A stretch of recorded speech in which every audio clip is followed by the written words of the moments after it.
This talk is on Dijkstra's algorithm. Let's start with who Dijkstra was.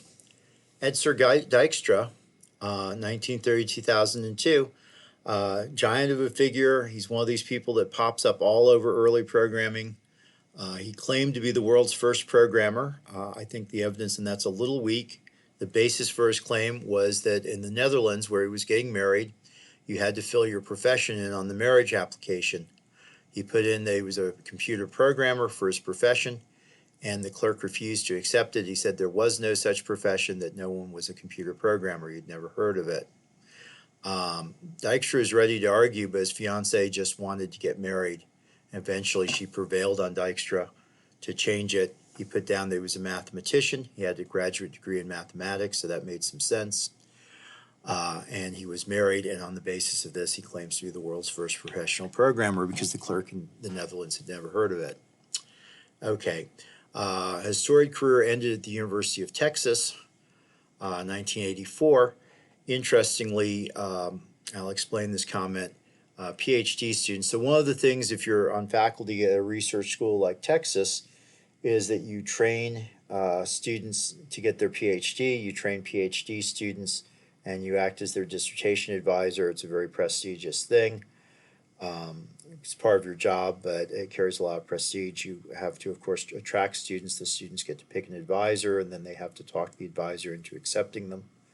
So someone trying to give Dijkstra a hard time once commented on the fact that he had only, in his career, he had only 4 PhD students. Dijkstra immediately shot back and said, yes, twice as many as Einstein. Einstein only had 2 students in his career. He could be a prideful man.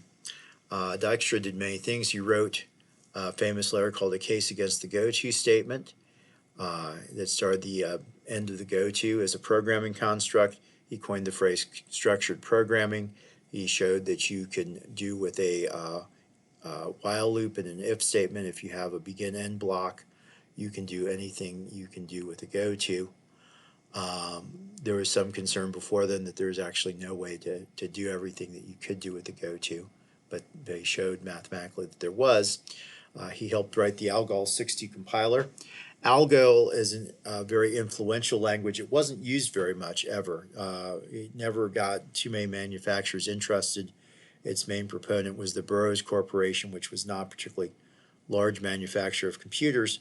But people thought that the language ALGOL was very elegant, and made a big splash.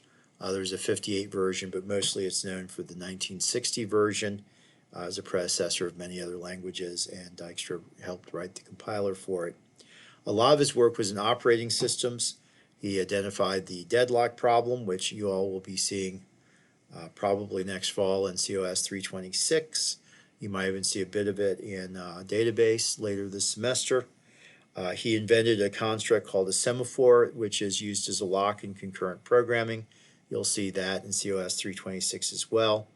His operating system work, he identified what he called abstraction layers. They were the first organization of operating systems, and they're still the basis for operating system architecture. They've also been applied to networking, and certain other areas tend to use layers as well. He invented service-oriented architecture, which is a popular approach to distributed computing. He was an early advocate of formal verification, the idea that you should prove your program correct in the same way that you would prove a mathematical formula correct. In his career, he authored over 1,300 papers. And finally, we have the shortest path graph algorithm that he published in 1959, which has come down to us being known as, despite all this other work, it's the graph algorithm that's known as Dijkstra's algorithm. So, what is Dijkstra's algorithm? Originally called the shortest path algorithm. It finds the shortest path between 2 vertices. More specifically, Dijkstra's approach, Dijkstra's solution, finds the shortest path between a starting vertex and all the other vertices in the graph. Builds a table where you can then look up the one you're interested in. So here's an example. I'll work the same example that LaFleur does. You can find this in LaFleur on page 687 to 707. LaFleur puts a lot of detail into this. He even gives you the Java code for it. something we'll talk a little more about when we talk about the last project. For grins, we'll use a directed graph because LaFleur does. You'll notice all these edges have little arrowheads on them. The algorithm works the same way with a bidirectional graph. Since it's working with edges, of course, we get more possibilities. So this thins our work down a little bit for this presentation, which is a good thing.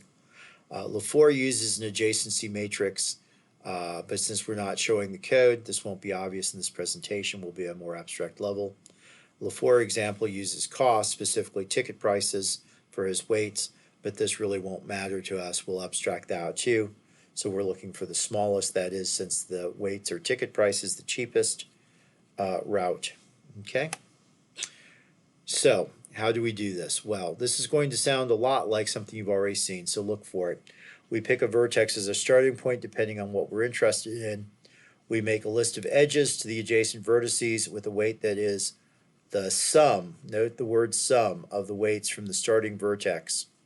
This is going to look a lot like the weighted minimal spanning tree that we just did. It is a lot like it, but the key difference is that while the minimal spanning tree only uses the weight from a single edge, we're going to use the sum of the weights from a series of edges back to the starting vertex.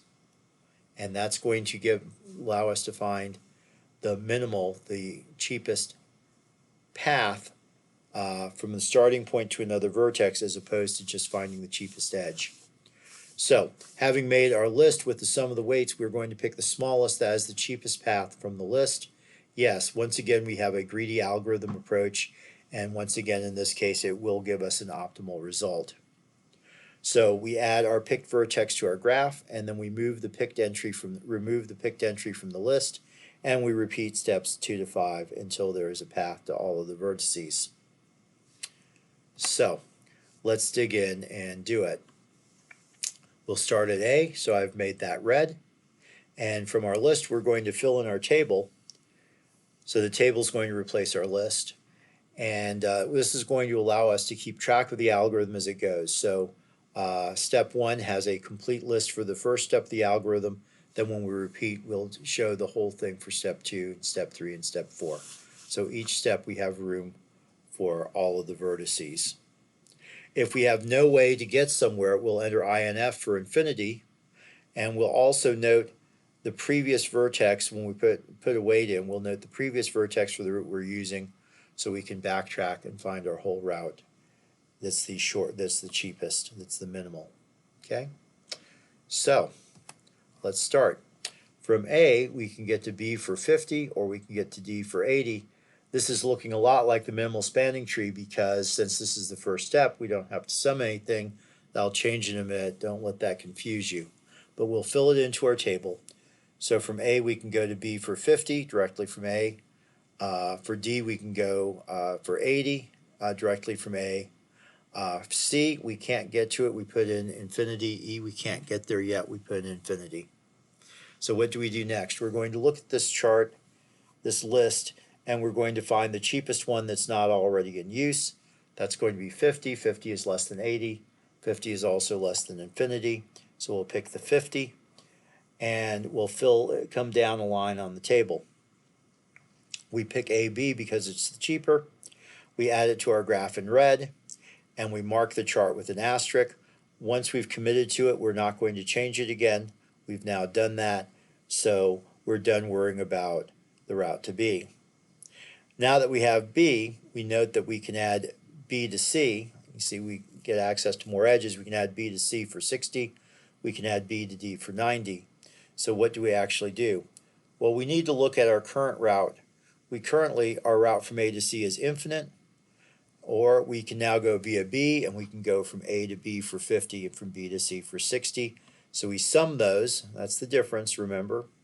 That's what's unique about this. So 50 plus 60 is 110, and 110 is less than infinity, and we want to minimize our costs, so we put that into our table. You see column C there has the 110, and I note that that 110 comes by going through B.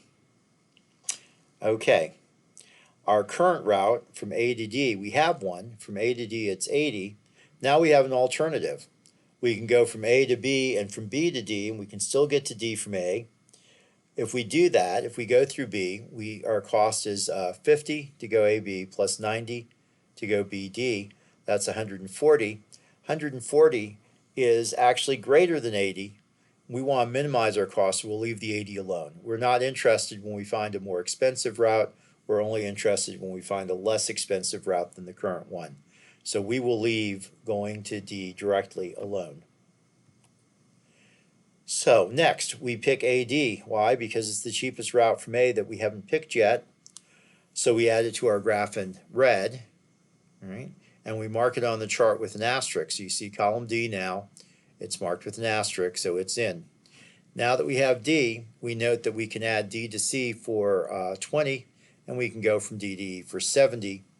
So our current route from A to C is 110. We could have a new route, our new route being via D, right? We can also get to C for 80 plus 20. 80 plus 20 is 100, and 100 is less than 110. So we will replace the 110 in the table with the 100, and we will note that this route that costs 100 goes through D. Our current route from A to E is infinity, or now that we have D, we can get there by going from A to D for 80 plus from D to E for 70. That's 150. 150 is less than infinity, so we add that into the table. Okay, what comes next? Well, we're going to look and we're going to find the cheapest one. Now the column B, that's locked in. We don't reconsider that. So we have C for 100. Column D is also already locked in. We don't consider that. Or we have the E for 150. So going from A to C for 100 is our cheapest thing. So we add that to our table. We pick AC because it's the cheapest. We add it to our graph in red, and we mark the chart with an asterisk. Okay. Now that we have C, we can add edges. We can add C to E for 40.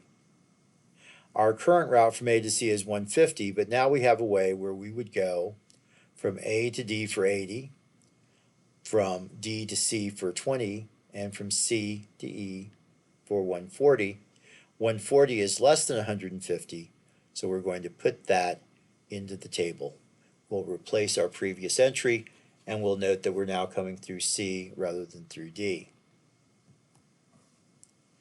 So what do we do next? We pick A because it's the cheapest route from A not yet picked. Actually, it's the only route from A not yet picked. Doesn't matter. It's the cheapest. We add it to our graph in red, and we mark it in the chart with an asterisk.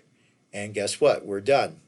We now have the cheapest route from A to each of the other vertices, and we can pull that out. Now notice we only need to look at the step 5 entry to see. The rest is our work in progress.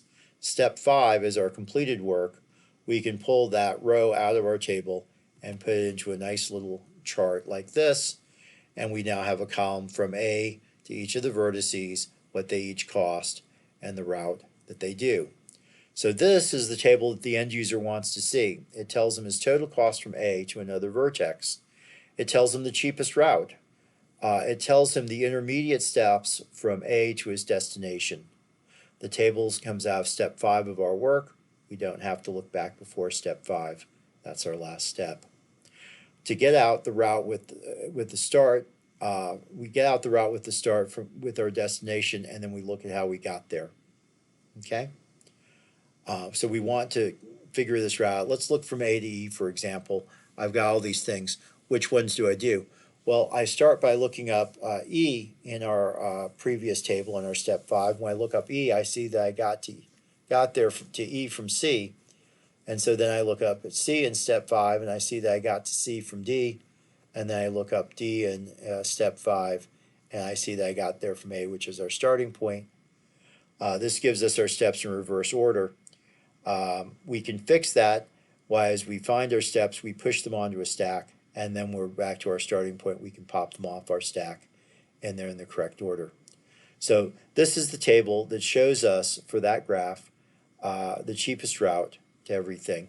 This is what we were looking for when we picked Dijkstra's algorithm, a way to minimize our cost of getting along a particular route.